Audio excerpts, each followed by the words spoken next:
Imagínate esto. Estás en cualquier ciudad del mundo ahora mismo. Madrid, Lima, Ciudad de México, da igual. Y en algún lugar de esa ciudad o de cualquier otra, puede estar un hombre que confesó haber matado a más de 300 niñas. Un hombre que la justicia liberó. Un hombre del que nadie sabe absolutamente nada desde 1998. Ese hombre es colombiano y puede estar en cualquier parte. Hoy voy caso por las historias colombianas que más me han perturbado investigando este tema. Algunas las conoces de nombre. En otras, el detalle que te cambia la cara está en algo que nunca cuentan del todo. Vamos. Una cosa antes de entrar. Colombia lleva décadas acumulando casos que en cualquier otro contexto habrían sido noticias mundiales durante semanas. Algunos de los que vienen son así de grandes, y casi nadie fuera del país los conoce en profundidad. Pedro Alonso López nació en 1948 en Santa Isabel, Tolima, séptimo de 13 hijos de una madre que trabajaba como prostituta. Con 8 años lo echaron de casa. A los 12, un desconocido que se ofreció a ayudarlo lo abusó sexualmente. Más adelante, en prisión, otros reclusos lo agredieron. Cuento todo esto porque así empieza exactamente el expediente psicológico que la policía ecuatoriana construyó sobre él en 1980. No es para comprenderlo. Es la secuencia de hechos que ellos documentaron. Desde finales de los años 60 hasta 1980, Pedro Alonso López recorrió Colombia, Perú y Ecuador. Su objetivo era siempre el mismo: niñas de entre 8 y 12 años en mercados rurales, principalmente de familias pobres, principalmente indígenas. Se acercaba con caramelos, las alejaba del grupo, las estrangulaba despacio mirándolas a los ojos. En sus propias declaraciones dijo que lo hacía de día porque quería ver sus caras mientras morían. Lo capturaron en Ecuador en 1980. Una inundación en Ambato desenterró 53 cuerpos de uno de sus sitios de enterramiento. La policía lo detuvo inicialmente sospechando de otra cosa, y cuando lo interrogaron, López simplemente empezó a hablar. Confesó 110 asesinatos solo en Ecuador. Los llevó en persona a 53 de los cuerpos.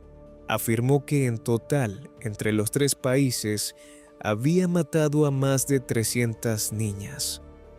Lo que poca gente sabe es que antes de Ecuador, en Perú, una tribu indígena lo había capturado mientras intentaba llevarse a una niña de su comunidad. Lo enterraron vivo hasta el cuello, con intención de dejarlo morir ahí. Una misionera intervino y convenció a la tribu de entregarlo a la policía peruana en su lugar. La policía peruana lo deportó a Colombia sin mayores consecuencias. Así que básicamente, la única persona que estuvo a punto de hacer justicia con Pedro Alonso López fue una tribu del Amazonas. La condena en Ecuador fue de 16 años. Lo declararon cuerdo y reformado en 1994 y lo pusieron en la frontera. Colombia lo recibió. Lo tuvo preso unos meses por un caso de asesinato antiguo. Un juez lo evaluó psicológicamente, lo declaró apto para reintegrarse a la sociedad y en 1998 lo pusieron en libertad. Desde entonces nadie sabe dónde está. Interpol tiene una notice roja activa. Ecuador tiene una orden de arresto vigente. Esa orden de arresto se originó porque al salir de prisión no pagó una multa de $50. $50. El hombre que confesó matar a 300 niñas lleva décadas libre porque en algún momento no pagó $50 de multa. Ahora tiene 76 años. O está muerto, o está sentado en un parque en alguna ciudad sin que nadie lo sepa. Luis Alfredo Garavito es diferente. De él sabemos exactamente dónde está. El problema es otro. Garavito nació el 25 de enero de 1957 en Génova, Quindío. Cara normal, voz tranquila, sin nada que lo distinguiera de cualquier vecino. Entre 1992 y 1999, se movió por más de 59 municipios colombianos bajo identidades falsas. A veces monje franciscano, a veces trabajador de una ONG de infancia, a veces vendedor ambulante. Con esos disfraces se acercaba a niños de la calle, hijos de jornaleros, niños solos en mercados o en carreteras rurales. Los convencía de acompañarlo a algún sitio. Los mataba. Los enterraba superficialmente en quebradas y zonas montañosas. Cuando la policía lo arrestó en 1999 en Villavicencio, encontraron entre sus pertenencias un cuaderno con 140 nombres. La investigación confirmó 138 asesinatos, todos niños varones entre 8 y 16 años. En el juicio, Garavito declaró que el número real era mayor, que había perdido la cuenta en algunos casos. Lo condenaron a 1.853 años de prisión. Suena impresionante hasta que te enteras de que el Código Penal colombiano tenía en ese momento un tope máximo de 40 años de cumplimiento efectivo. Con reducciones por colaboración con la justicia y buena conducta, los cálculos iniciales apuntaban a una posible salida alrededor de 2014, con 138 asesinatos confirmados de niños.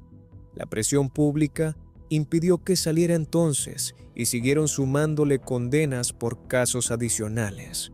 Sigue en prisión, pero que la posibilidad existiera sobre el papel con esas cifras dice lo que dice. Eso fue una persona. Lo que viene ahora lo ejecutó una organización entera con el silencio forzado de todo un barrio. Imagínate que vives en Buenaventura, Valle del Cauca. Es 2013. Tu vecino de toda la vida desaparece un martes sin explicación. Nadie pregunta nada en voz alta. A los pocos días, otra familia del bloque ya no está. Hay una casa en la calle de atrás de la que empiezan a salir ruidos por las noches. No sabes identificar qué son, pero todo el mundo en el barrio sabe que no debes acercarte ni hacer preguntas.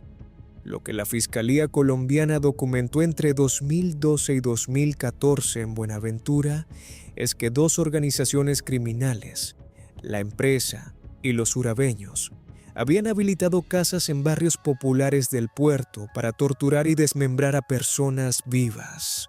Las llamaban casas de pique. Llevaban ahí a rivales, a deudores, a gente en el lugar equivocado. Las herramientas eran motosierras y machetes.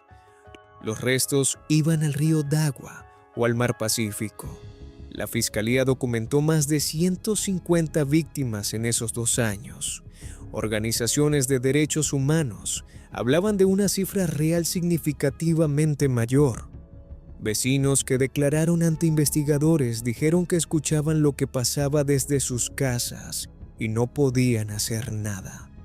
Las organizaciones controlaban las calles, los negocios, los horarios de movimiento de los habitantes. El gobierno envió operativos en 2014, hubo capturas, se desarticularon partes de estas estructuras. Pero el número total de víctimas de las casas de pique nunca fue determinado con certeza. Y la tasa de desapariciones en Buenaventura sigue siendo de las más altas de Colombia. Lo más difícil de asimilar de todo esto es que pasó en casas normales, en barrios donde había niños jugando en la calle, a plena vista. Imagínate ahora que eres una madre en Soacha, al sur de Bogotá, octubre de 2008. Tu hijo tiene 22 años y una discapacidad cognitiva leve. Lleva meses sin encontrar trabajo. Un día llega emocionado. Unos hombres le ofrecieron empleo en el campo en otro departamento, buen sueldo, transporte incluido, comida. Al día siguiente sale de casa con su ropa. Eso es lo último que sabes de él durante semanas, hasta que ves en las noticias que el Ejército Nacional reportó la baja de un guerrillero en combate en Ocaña, norte de Santander, a más de 600 kilómetros de donde vives. Y cuando consigues ver las fotos, reconoces la camiseta. Es la camiseta que llevaba tu hijo el día que salió. Esto les pasó a las familias de al menos 11 jóvenes de Soacha en ese mismo periodo, y el escándalo que generó abrió una investigación que fue creciendo durante años. La Jurisdicción Especial para la Paz determinó en 2021 que entre 2002 y 2008, unidades del ejército colombiano asesinaron a al menos 6.402 civiles y los presentaron como combatientes enemigos muertos en combate. Los vistieron con uniformes, les pusieron armas al lado, los fotografiaron y los reportaron como bajas militares. El nombre que se les dio fue falsos positivos. Los militares recibían a cambio beneficios, permisos, condecoraciones, ascensos. 6.402 personas verificadas, solo en esos 6 años. El general Mario Montoya Uribe, comandante del ejército entre 2006 y 2008, compareció ante la JEP. Varios militares de distintos rangos fueron condenados, pero muchos de los casos individuales siguen sin condenas firmes, y hay familias en todo el país que llevan décadas sin saber exactamente qué pasó con sus hijos. Carlos Castaño Gil fue el fundador y líder máximo de las AUC, las Autodefensas Unidas de Colombia, durante los años 90 y principios de los 2000. Bajo su mando se ejecutaron algunas de las masacres más documentadas del país. El Laro, Antioquia, octubre de 1997. 15 civiles asesinados en 4 días. El pueblo quemado. Los sobrevivientes desplazados. Mapiripán, Meta, julio de 1997. 49 personas torturadas y asesinadas durante 5 días, mientras el ejército en la zona no intervenía. El Salado, Bolívar, febrero de 2000. 60 personas asesinadas durante 3 días mientras el resto del pueblo era obligado a presenciar lo que ocurría. Todo eso, con Carlos Castaño como jefe de la organización. En abril de 2004, Castaño desapareció.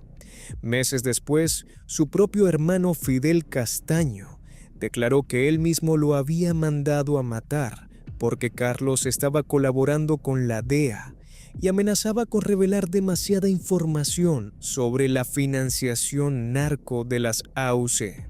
El cuerpo de Carlos Castaño nunca fue encontrado oficialmente. En 2006, la Fiscalía confirmó su muerte, basándose en restos óseos hallados en una finca de Montería, Córdoba. Las pruebas de ADN nunca fueron completamente concluyentes, y Fidel Castaño, el hermano que ordenó el asesinato, lleva desaparecido desde los años 90. Hay quienes aseguran que vive en el exterior bajo identidad falsa. Nadie lo ha localizado. El responsable de cientos de masacres lo mató su propio hermano. El hermano lleva 30 años desaparecido. El cuerpo nunca confirmado del todo.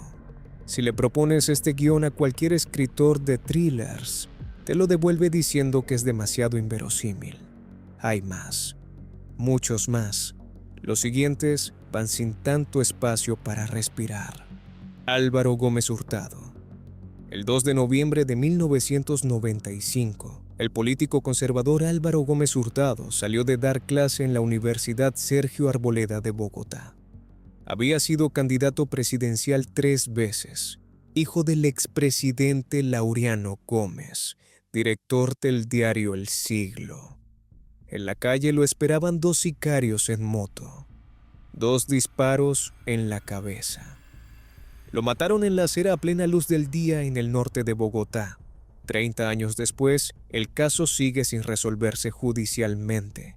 Las teorías apuntan a las FARC, al M-19 desmovilizado, a sectores del propio Estado. Ninguna probada ante un juez.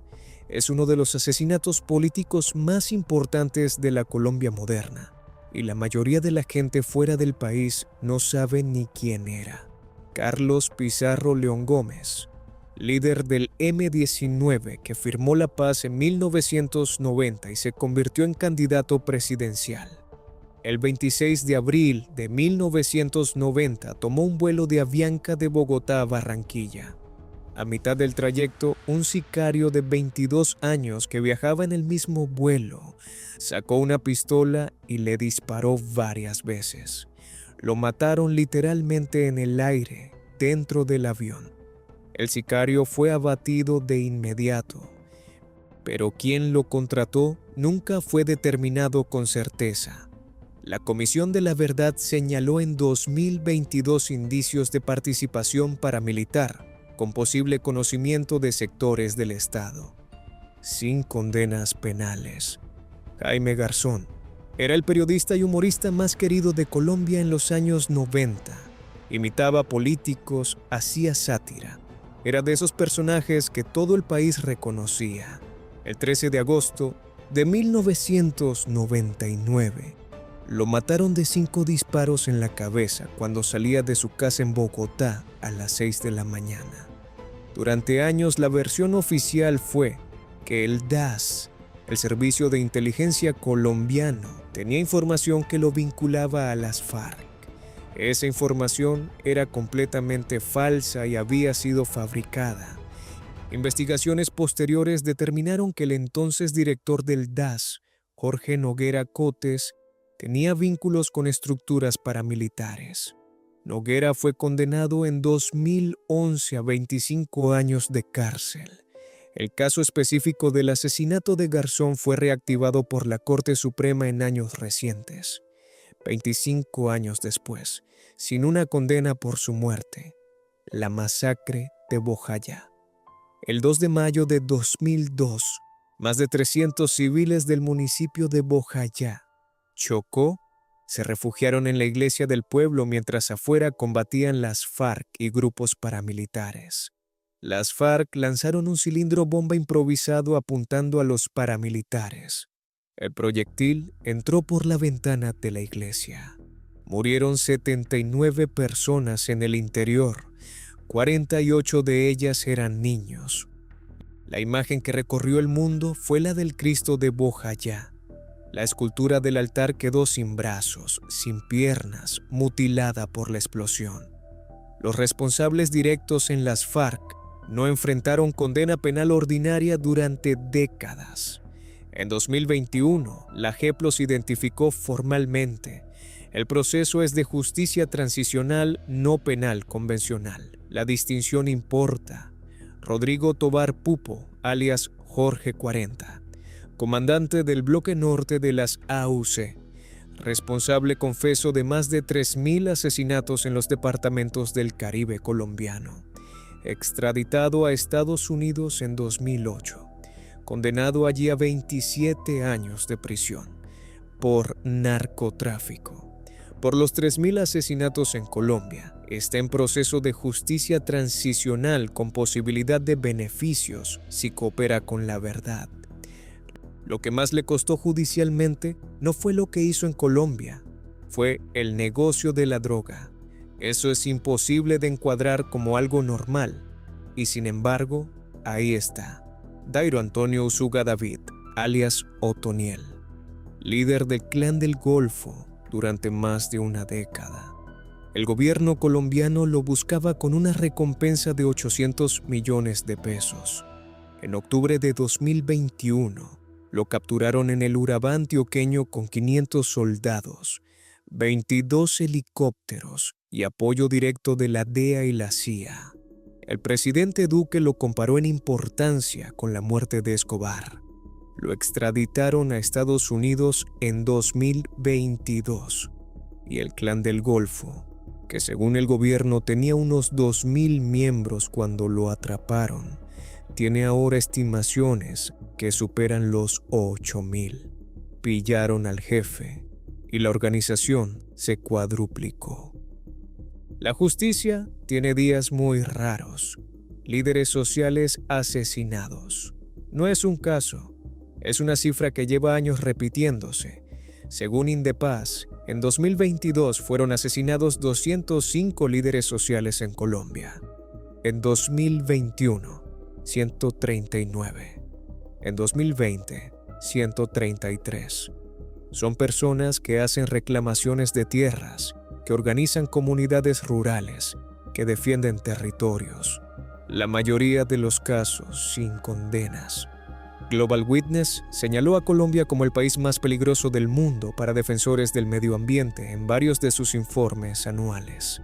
Y cada año sigue la lista. Después de investigar todo esto, no sé muy bien qué decir.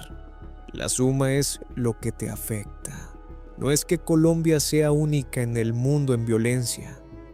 Es que la cantidad de cosas de esta escala que siguen sin resolverse del todo y con cuánta normalidad conviven muchos colombianos con esa historia es algo que desde fuera cuesta procesar. Si quieres seguir con este tipo de casos, en el video anterior estuve repasando asesinos seriales que siguen sueltos en distintos países. Hay un caso japonés de los años 80, veneno en máquinas expendedoras de bebidas, 13 muertos, ningún sospechoso, ninguna prueba, sin resolver hasta hoy. Es tan absurdo como perturbador. Échale un ojo. Cuídate.